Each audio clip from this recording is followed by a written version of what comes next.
नमस्कार दोस्तों, मैं मंजीत कुमार झा आप सबका अपने YouTube channel PM study zone में स्वागत करता हूं। दोस्तों, पिछले वीडियो में हमने राष्ट्रपति के बारे में पढ़ा था तथा राष्ट्रपति के बारे में कुछ बेसिक जानकारी प्राप्त की थी, जैसे कि राष्ट्रपति का पद किस प्रकार भारत में सृजित हुआ, यानी राष्ट्रपति के पद का जो क्रमिक विकास था उसको हमने देखा। उसके बाद देखा कि राष्ट्रपति का जो चुनाव होता है वो किस प्रकार होता है, और इन सब बातों को हमने पिछले वीडियो में बहुत ही अच्छी तरीके से पढ़ा है। अब आइए दोस्तों, उससे आगे की बातों पर चर्चा करते हैं।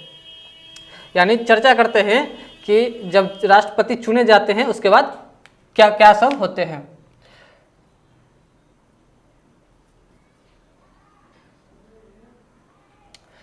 तो दोस्तों, आज हम लोग पहले चर्चा करेंगे कि राष्ट्रपति जब चुने जाते हैं तो सबसे पहले क्या करते हैं, तो शपथ लेते हैं। क्या करते हैं?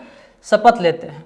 आज हम पढ़ेंगे कि उनको ये शपथ कौन दिलवाता है। ठीक है दोस्तों, तो जब राष्ट्रपति चुने जाते हैं तो वो क्या करते हैं, अपने पद की शपथ लेते हैं। ठीक है दोस्तों, अपने पद एवं गोपनीयता की शपथ लेते हैं। और ये शपथ उनको कौन दिलवाता है, तो सुप्रीम कोर्ट के मुख्य न्यायाधीश।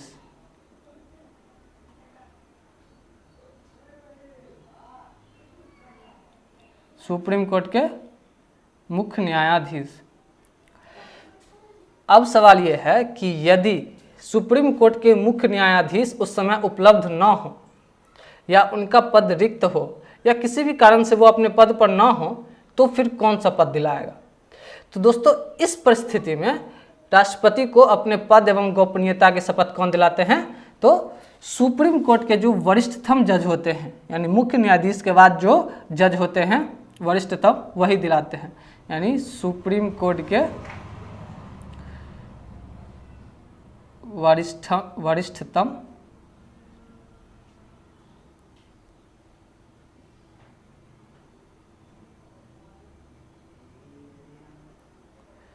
न्यायाधीश। और ये कब दिलाएंगे? जब मुख्य न्यायाधीश ना हो।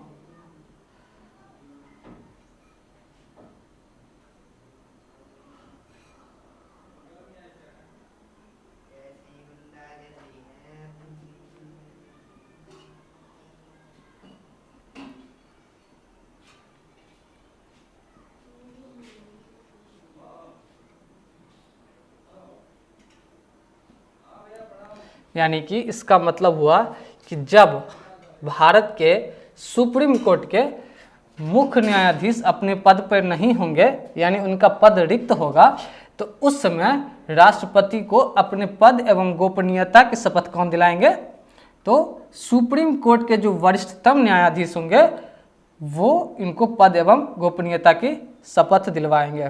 दोस्तों, अब हम देखेंगे राष्ट्रपति पद के लिए कुछ शर्तें होती हैं। तो अब हम इन शर्तों को देखते हैं। सबसे पहला शर्त ये है कि राष्ट्रपति न तो संसद के किसी सदन का सदस्य हो, यानी संसद के किसी सदन का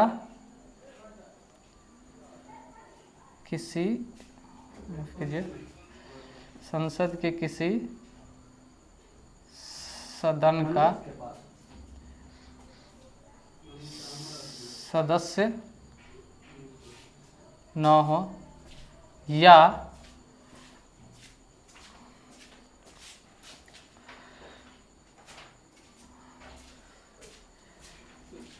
संसद के किसी सदन का सदस्य न हो, और न ही राज्य विधायिका का सदस्य हो, यानी राज्य जो विधानसभा या विधान परिषद होती है उसका सदस्य भी नहीं होना चाहिए।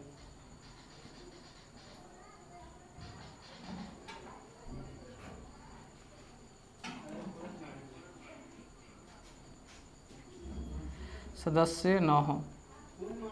यदि वो संसद के किसी सदन या राज्य विधायिका का सदस्य होता है तो उसे अपने शपथ लेने से पूर्व उसको त्यागपत्र देना पड़ेगा अपने पद से।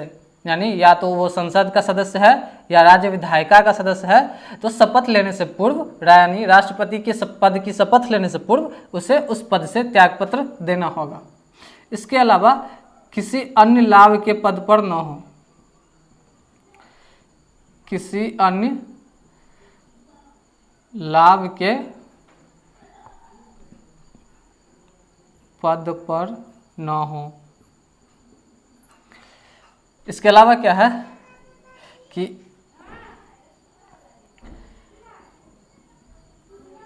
राष्ट्रपति को एक पूर्ण सुसज्जित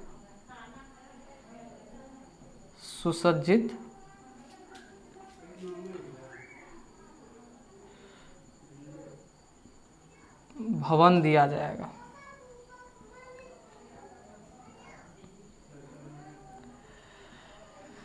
यानी जब राष्ट्रपति बन जाएंगे तो उनके रहने के लिए एक भवन दिया जाएगा जिसको कि राष्ट्रपति भवन कहा जाता है।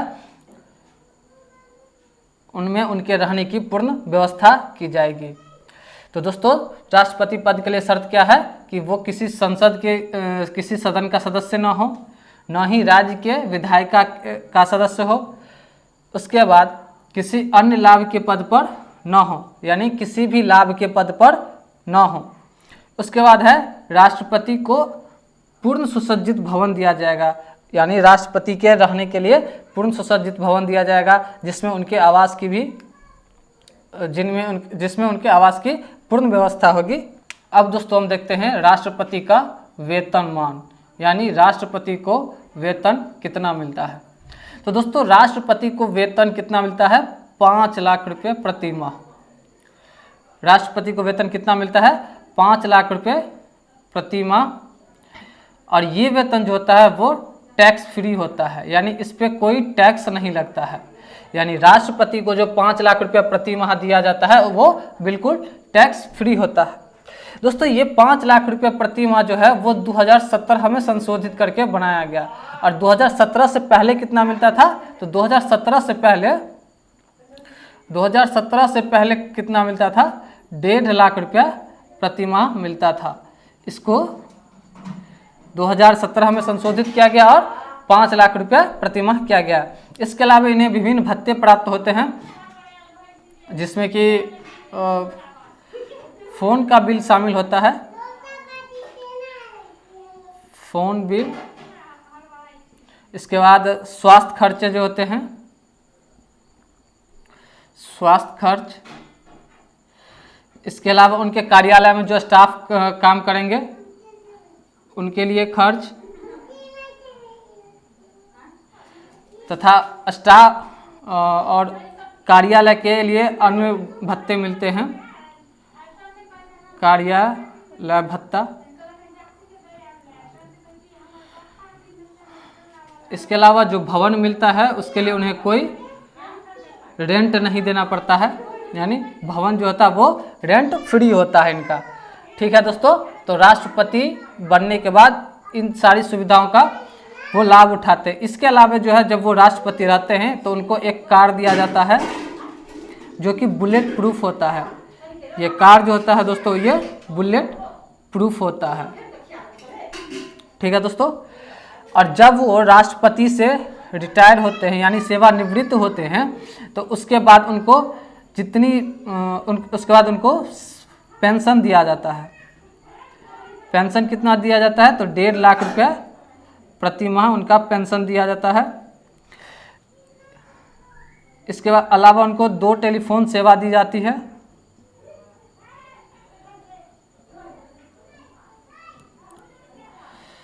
इसके अलावा स्वास्थ्य खर्च भी दिया जाता है। और इनके जीवन साथी को 30,000 रुपये मंथली दिया जाता है।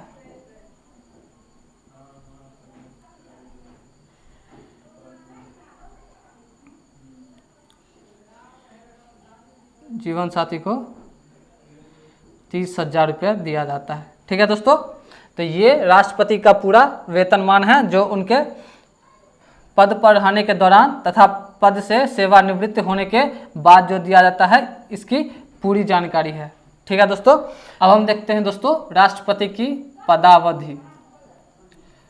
पदावधि यानी वो कितने समय के लिए राष्ट्रपति बनते हैं। तो राष्ट्रपति का कार्यकाल दोस्तों आमतौर पर कितना होता है? 5 वर्ष का होता है। यानी एक राष्ट्रपति 5 वर्ष के लिए राष्ट्रपति बनाए जाते हैं। ठीक है दोस्तों, इसके अलावा कुछ समय में इनका पद रिक्त हो जाता है या अपनी स्वेच्छा से वे अपने पद का त्याग कर सकते हैं। तो देखते हैं दोस्तों वो अपने पद का त्याग कब कर सकते हैं। इसमें पहला तो है पद का त्याग। इसमें दोस्तों पहला है कि उनका कार्यकाल पूरा होने पर, कार्यकाल पूरा होने पर, यानी कि अगर उनका ये 5 साल का जो कार्यकाल है वो पूरा हो जाए तब, या अपने कार्यकाल पूरा होने से पूर्व त्यागपत्र दे दें। त्यागपत्र देने पर, या संविधान के उल्लंघन के मामले में उन पर महाभियोग लगा दिया जाए, उन पर महाभियोग लगा दिया जाए,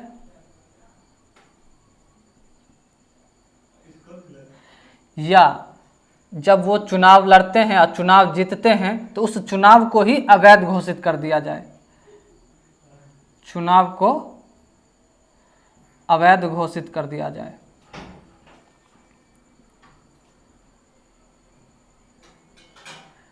अवैध घोषित कर दिया जाए। तो दोस्तों राष्ट्रपति अपने पद का त्याग किन स्थितियों में करता है? तो जब उनका कार्यकाल पूरा हो जाए, यानी 5 वर्ष का उनका कार्यकाल पूरा हो जाए। यहाँ पर दोस्तों एक चीज़ ध्यान रखने वाली बात है कि जब उनका कार्यकाल पूरा हो जाता है तो आमतौर पर उससे पहले ही दूसरे राष्ट्रपति का चुनाव कर लिया जाता है। यदि इस दौरान किसी कारणवश चुनाव नहीं हुआ और इनका कार्यकाल पूरा हो गया तो फिर भी इनसे अपने पद पर बने रहने के लिए कहा जाता है, ताकि जो राज अंतराल है वो पैदा ना हो सके।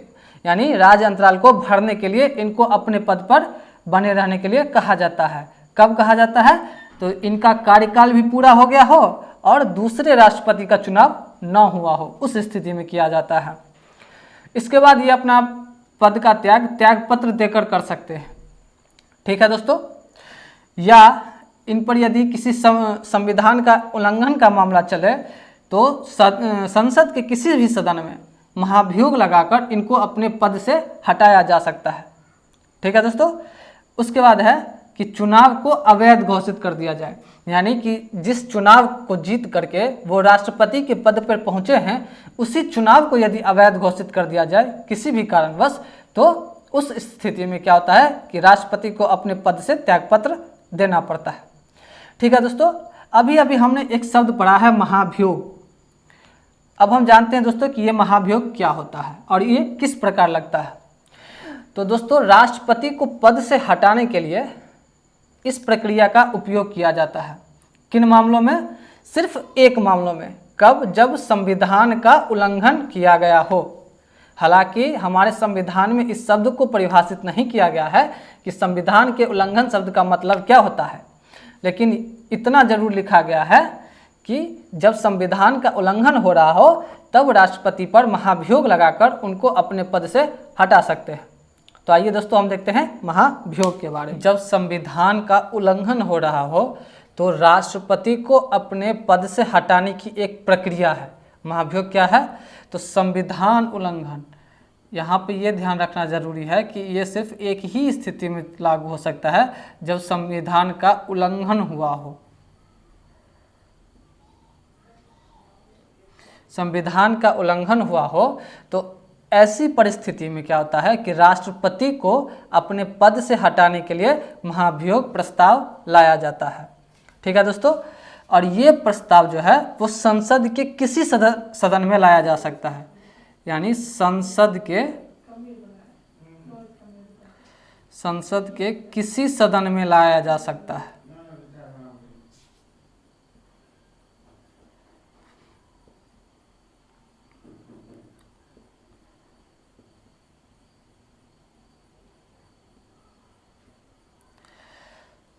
अब जब ये संसद के किसी सदन में लाया जा सकता है तो किस प्रकार आएगा? तो सबसे पहले ये एक प्रस्ताव है, ये जिस सदन में भी लाया जाएगा उस सदन के 1/4 सदस्यों का हस्ताक्षर इस प्रस्ताव पे होना चाहिए। यानी इस प्रस्ताव पर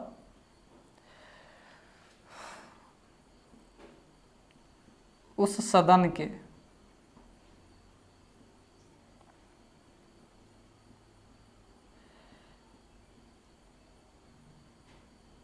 जिस सदन में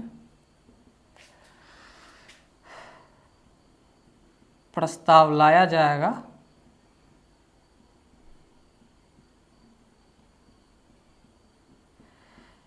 एक चौथाई सदस्यों का हस्ताक्षर होना चाहिए। यानी 1/4 सदस्यों का हस्ताक्षर होना चाहिए।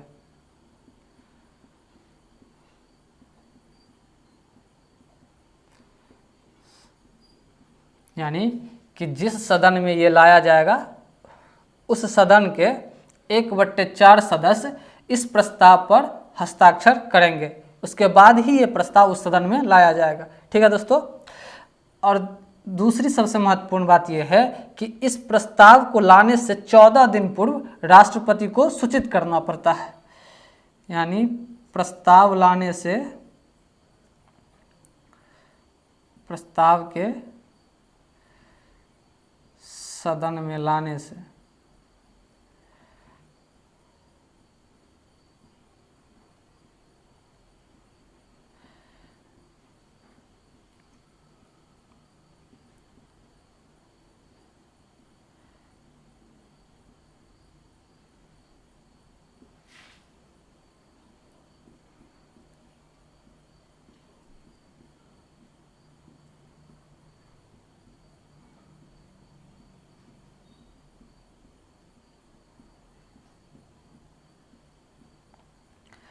तो दोस्तों कि इस प्रस्ताव को सदन में लाने से 14 दिन पूर्व राष्ट्रपति को एक नोटिस द्वारा सूचित किया जाता है कि 14 दिन बाद आपके विरुद्ध इस सदन में एक महाभियोग प्रस्ताव लाया जाएगा। ठीक है दोस्तों। जब इतना हो जाता है तो सदन में प्रस्ताव लाया जाता है और उस सदन के 2/3 बहुमत द्वारा इस प्रस्ताव को पारित कर लिया जाता है। यानी उस सदन के 2/3 बहुमत द्वारा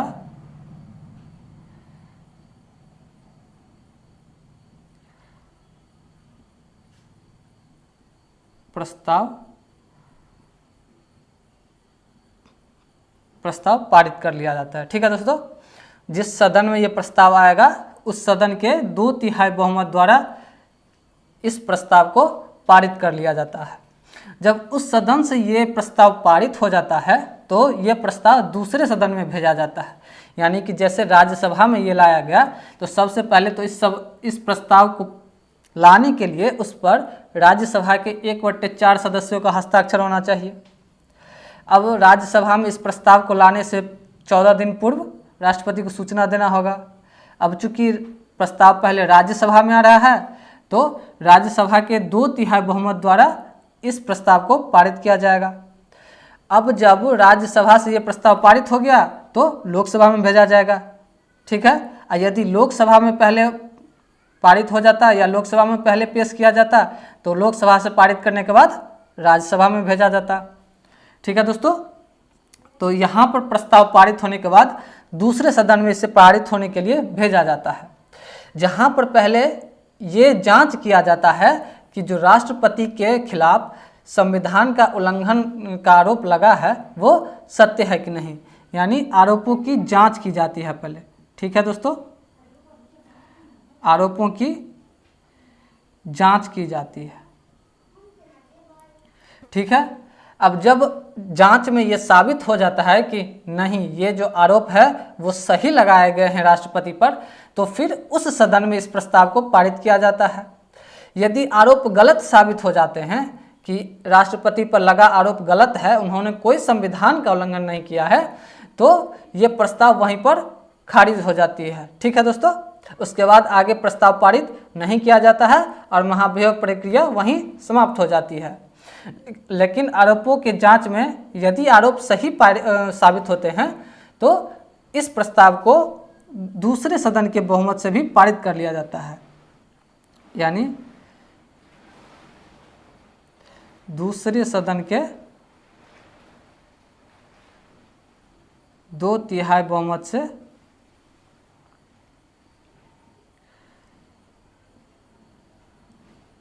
पारित कर लिया जाता है। ठीक है दोस्तों, जब दूसरे सदन में भी ये प्रस्ताव पारित हो जाता है तो राष्ट्रपति पर लगा महाभियोग प्रक्रिया पूर्ण हो जाता है और इसके बाद राष्ट्रपति को अपने पद से त्यागपत्र देना पड़ता है। ठीक है दोस्तों, तो ये था हमारा पूरा महाभियोग का प्रक्रिया जिसको हमने बहुत बारीकी से देखा है। ठीक है दोस्तों, तो आज इस वीडियो में बस इतना ही। इससे आगे राष्ट्रपति के जो संबंधित जितने भी अनुच्छेद हैं उसकी चर्चा हम अगले वीडियो में करेंगे और उनसे उनकी जो शक्तियां हैं, उनकी जो कार्य करने की शक्तियां हैं, जो भी शक्तियां हैं उन सब के बारे में हम अध्ययन करेंगे। ठीक है दोस्तों, तब तक आप हमारे वीडियो को लाइक ज़रूर करें और शेयर करते रहें।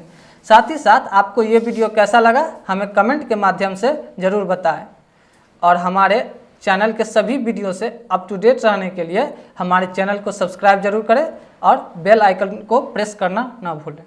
धन्यवाद।